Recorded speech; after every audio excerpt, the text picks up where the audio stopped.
This vineyard belongs to me now. Amanda's voice echoed through the ancient cellar, bouncing off rows of carefully aged wine bottles. You don't even drink wine, Isabella. What's the point of you keeping this place?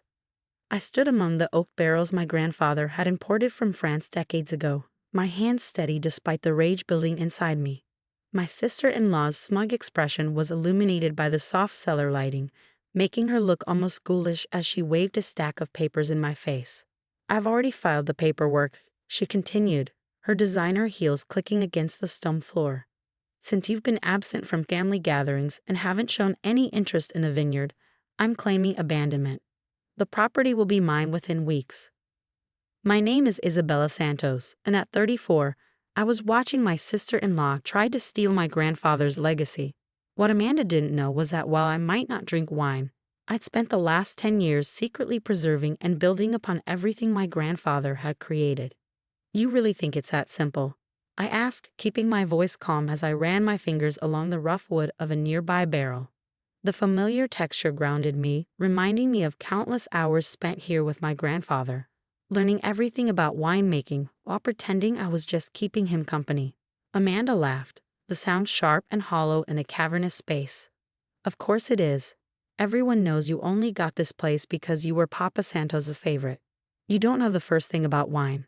I'm doing the family a favor by taking over. If only she knew. Every weekend for the past decade, while everyone thought I was working overtime at my consulting job, I've been here, learning, working, preserving. The vineyard's recent success wasn't just luck, it was the result of countless hours of dedication and careful planning. You might want to hold off on those renovation plans you're probably dreaming up, I said, walking toward the temperature control panel my grandfather had installed 30 years ago. I'd upgraded it last summer, but kept the old interface as a facade. Just like everything else here, appearances could be deceiving. Oh please, Amanda scoffed, her perfectly manicured hands gesturing dismissively. I've already spoken to developers. This place needs modernizing. Those old methods you and Papa Santos clung to are outdated. We're going to turn this into a proper commercial operation. My stomach turned at the thought of bulldozers ripping through the carefully tended vines, of concrete walls replacing the hand-laid stone my grandfather had selected decades ago. Each grape variety had been chosen specifically for this soil, this climate, this terrain. Amanda saw dollar signs. I saw my grandfather's dream.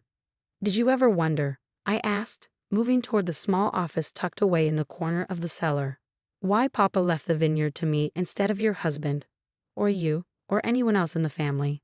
Amanda followed, her heels echoing more urgently now. Because you manipulated him, obviously, always playing the perfect granddaughter, pretending to be interested in his boring stories about soil composition and grape varieties. I couldn't help but smile as I unlocked the office door. The small room was exactly as my grandfather had left it, down to the old desk calendar still showing the date he passed away. But the computer humming quietly in the corner was new, as were the certificates framed on the walls. What's all this? Amanda demanded, stepping closer to read the frames. This, I said, gesturing to the first certificate, is my degree in viticulture and enology from UC Davis. I completed it online while working overtime at my consulting job. And these, I pointed to a row of awards, are the medals our wines have won over the past 5 years under my management. Amanda's face paled slightly, but she quickly recovered. Anyone can hang fancy papers on a wall. It doesn't prove anything. I sat down at the computer, typing in my password. You're right, but the Heritage Registry does. You see, 3 years ago, I registered this vineyard as a protected historical estate. Every grape variety, every building, every production method is documented and legally protected. You can't change a single stone without approval from the Heritage Committee. You're lying, Amanda hissed, but I could see the uncertainty creeping into her expression. I'm not. And there's more. I pulled up the vineyard's financial records, decades of careful documentation my grandfather had kept, seamlessly merged with my own digital systems. Every bottle we've produced, every sale, every award, it's all here, along with proof that I've been actively managing this vineyard for the past decade. The color drained from Amanda's face as she looked at the screen. Years of production data, sales figures, and international recognition scrolled past. Our small vineyard hadn't just survived, it had thrived, all while maintaining my grandfather's traditional methods. But you don't even drink wine, she sputtered, her earlier confidence crumbling. No, I don't, I agreed, standing up. But Papa taught me something more important than tasting wine. He taught me about legacy, about preserving what matters. Every weekend I spent with him here, every story about soil and grapes and weather patterns, it wasn't just about wine. It was about understanding what makes something truly valuable. I picked up a bottle from my grandfather's last vintage, one I'd been saving for a special occasion. You see this? Papa made this the year before he died. He knew he was sick, knew he wouldn't see another harvest, but he still took the time to teach me everything he knew. Not because he expected me to drink it, but because he trusted me to protect it. Amanda stood silent, the papers in her hand forgotten. Through the small window, I could see the sun setting over the vineyard, casting long shadows across the rows of vines my grandfather had planted with his own hands. The Heritage Registry will be contacting your lawyer tomorrow, I said quietly. I suggest you withdraw your claim before things get complicated. This vineyard isn't just property, Amanda. It's a legacy, and I won't let anyone destroy that. She opened her mouth to argue, but the sound of footsteps on the cellar stairs stopped her. Martin, our master vintner who'd worked alongside my grandfather for 30 years, appeared in the doorway. Miss Isabella, he said, nodding respectfully. The new batch of Cabernet is ready for your inspection, and the Heritage Committee called. They'd like to feature our traditional methods in their next publication. Amanda's face flushed red as the reality of her situation sank in. Without another word, she turned and stormed out, her heels clicking furiously against the stone floor until they faded into silence. I picked up my grandfather's old ledger, its pages worn smooth from years of use. Inside the cover, he'd written a note to me just before he died. To my dear Isabella, sometimes the finest things in life aren't meant to be consumed, but preserved. Guard this legacy well. And that's exactly what I intended to do. The morning after my confrontation with Amanda, I arrived at the vineyard to find her Mercedes parked in the gravel driveway. She wasn't alone, my brother Michael was with her, his face red with anger as he stormed toward me. What's this about you threatening legal action against my wife? He demanded, waving his phone at me. I could see Amanda hanging back by their car, her designer sunglasses hiding her eyes but not her smirk. I didn't threaten anything, I replied calmly, unlocking the main gates. I simply informed her of the vineyard's legal status after she tried to claim ownership. This is ridiculous, Isabella. Michael followed me as I walked toward the main building. Amanda told me everything. How you've been secretly running this place behind the family's back. How you've probably been embezzling profits. We're going to demand an audit. I stopped and turned to face my brother. The morning sun was just hitting the vineyard's eastern slopes, illuminating the rows of vines in golden light. This was my favorite time of day here, but now the peaceful moment was shattered by family drama. An audit? I couldn't help but laugh. Go ahead. Every penny is accounted for, every decision documented. But before you waste everyone's time, you might want to ask your wife why she tried to claim abandonment when there's 10 years of proof showing my active management. Active management?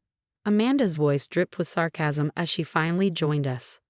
Please, you're just a consultant who got lucky inheriting this place. You don't know the first thing about running a vineyard. Martin chose that moment to emerge from the wine cellar, carrying a stack of papers. Ms. Isabella, the Heritage Committee sent over the final documentation for next month's Traditional Methods Showcase. They're particularly interested in your restoration of your grandfather's original fermentation process. I took the papers, noting how Amanda's smirk faltered slightly. Thank you, Martin. Could you also bring out the visitor logs? My brother seems to need proof of my involvement here. Michael's face reddened further as Martin returned with a thick leather-bound book. Every weekend for the past 10 years, Martin explained, opening the book. Ms. Isabella has never missed a harvest, never skipped a planning meeting. She's expanded our distribution to 3 continents while maintaining Papa Santo's traditional methods. That's impossible, Amanda cut in. She works weekends at her consulting job. Everyone knows that. I smiled, remembering all the careful planning it had taken to maintain my cover. The consulting job was real, but the overtime was just an excuse. Every weekend I was here, learning everything I could from Papa and Martin. I didn't tell anyone because I knew how the family would react, just like you're reacting now. But why? Michael asked, his anger giving way to confusion. Why keep it secret? Why not just tell us? I gestured for them to follow me into the cellar. The morning light filtered through the small windows, casting warm patches on the stone walls. This place held so many memories, Papa teaching me about temperature control, explaining how each type of barrel affected the aging process, showing me how to test the grapes for perfect ripeness. Remember when I first started coming here with Papa? I asked Michael how you and Amanda used to mock me for spending time with the old man instead of going to parties. How you said I was wasting my time learning about dirt and grapes. Michael had the grace to look uncomfortable. We were young then. Yes, we were. But your attitudes never changed. When Papa got sick, neither of you visited him here. You were too busy with your careers, your social lives. But I saw how much it meant to him that someone cared about preserving his life's work. I opened the cellar's temperature control panel, revealing the modern system hidden behind the vintage exterior. Every improvement I've made here honors Papa's methods while adapting to modern standards. The Heritage Registry protects his legacy while allowing us to compete in today's market. Amanda stepped forward, her designer heels clicking on the stone floor. That's all very touching, but it doesn't change the fact that this place would be better off with more experienced management. Michael and I have business degrees. We could turn this into a real operation. A real operation. I felt my patience wearing thin. Let me show you something. I led them to the small office, pulling up the Vineyard's financial records on the computer.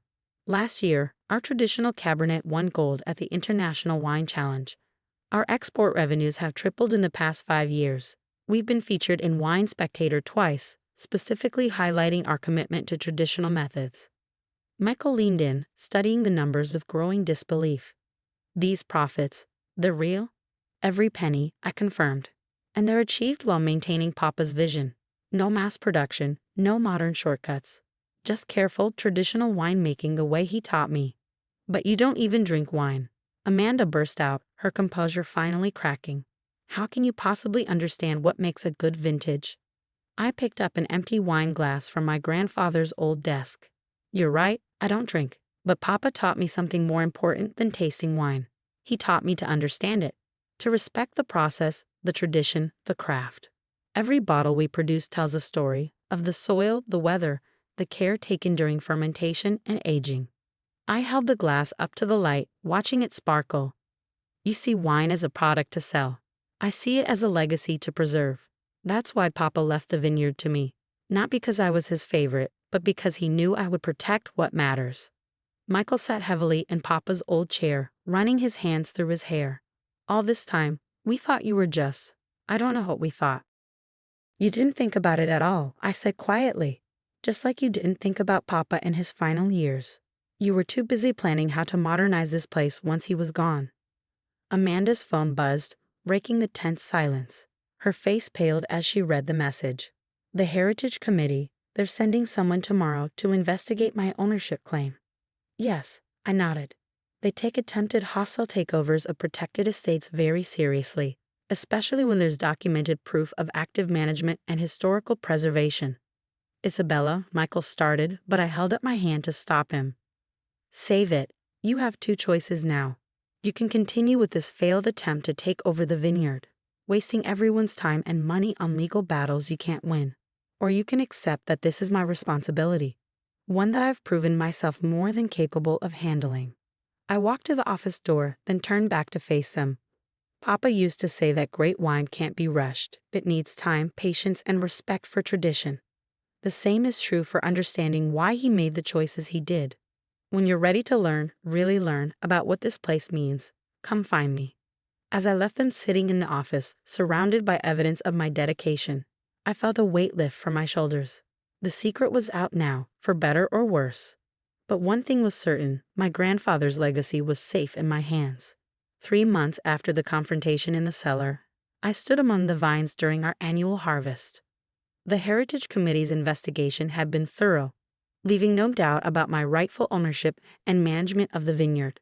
Amanda and Michael had retreated to their city life, their attempted takeover nothing more than a fading memory. But today was different. I watched as Michael, dressed in work clothes instead of his usual business suit, carefully examined a cluster of grapes under Martin's guidance. You need to feel their firmness, Martin explained, demonstrating the technique Papa had taught me years ago. The color isn't enough. It's about the texture, the slight give when you press them. To my surprise, Michael had shown up 3 weeks ago, alone and humbled. I want to understand, he'd said, standing awkwardly in the cellar. I want to know what Papa saw in this place, what he taught you. Now, watching him learn the basics of harvest selection, I saw glimpses of the brother I'd known before ambition and Amanda's influence had changed him. Isabella, he called out, holding up a cluster. Is this what we're looking for? I walked over, examining his selection. The grapes were perfect, just as Papa would have chosen them. Exactly right, you're getting better at this. His face lit up with genuine pride, so different from the arrogant confidence he'd shown during the attempted takeover. I never understood before, he admitted, carefully placing the grapes in his collection basket. All those years I thought Papa was just stuck in the past with his traditional methods. But there's a science to it, an art. That's what he tried to teach us, I said, leading him to the next row. Every decision here is based on generations of knowledge. The modern world hasn't made these traditions obsolete, it's made them more valuable. As if to emphasize my point, a small tour group emerged from the main building. The Heritage Committee's feature on our traditional methods had sparked interest from wine enthusiasts and historians alike. We now hosted weekly tours, sharing Papa's legacy with people who truly appreciated it. Ms. Isabella, one of the visitors, called out, "Would you mind explaining why you chose to maintain the original fermentation process instead of upgrading to modern equipment?"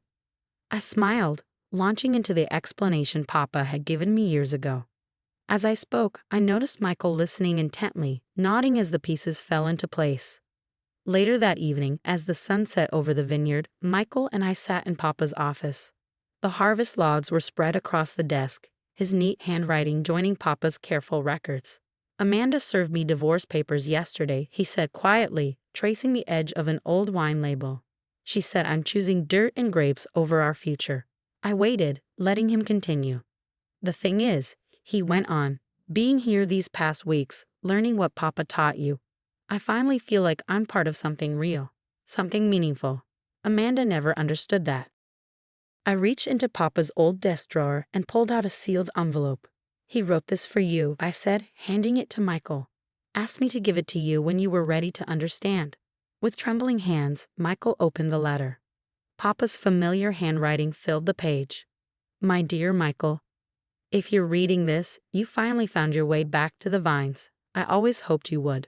The legacy I built isn't just about wine. It's about family, tradition, and understanding what truly matters in life. Your sister understood this from the beginning. Now it's your turn to learn. Don't regret the time lost. Just remember that like the finest wines, some things can't be rushed. They need time to develop, to reach their full potential. Take care of each other. And remember, the vineyard's greatest strength isn't in its soil or its grapes, but in the love and dedication we pour into it. Love, Papa." Michael wiped his eyes, carefully folding the letter. "I've been such a fool," he whispered. "No," I corrected him. "You just needed time to be ready. Like Papa said, some things can't be rushed." Standing up, I walked to the cellar's small wine vault. Behind the regular stock, in a special cabinet Papa had built, lay a single bottle, the last one he ever made. I'd been saving it for the right moment. "I don't drink wine," I said, placing a bottle on the desk. "But Papa always said this one should be opened when the family was whole again." Michael stared at the bottle, understanding its significance. "Are you sure?" I nodded, handing him Papa's old corkscrew. He made it for moments like this. As Michael carefully opened the bottle and poured himself a glass, I watched the deep red liquid catch the last rays of sunlight through the cellar window. I didn't need to taste it to know it was perfect. Papa had made it with all the love and wisdom he poured into this place. "To Papa," Michael raised his glass. "And to you, Isabella. Thank you for protecting his legacy until I was ready to understand it." Looking out over the vineyard, I felt Papa's presence more strongly than ever. The vines stretched into the distance, each one a testament to his vision and the traditions he passed down. Through all the challenges, his legacy hadn't just survived, it had flourished. And now, finally, our family had too.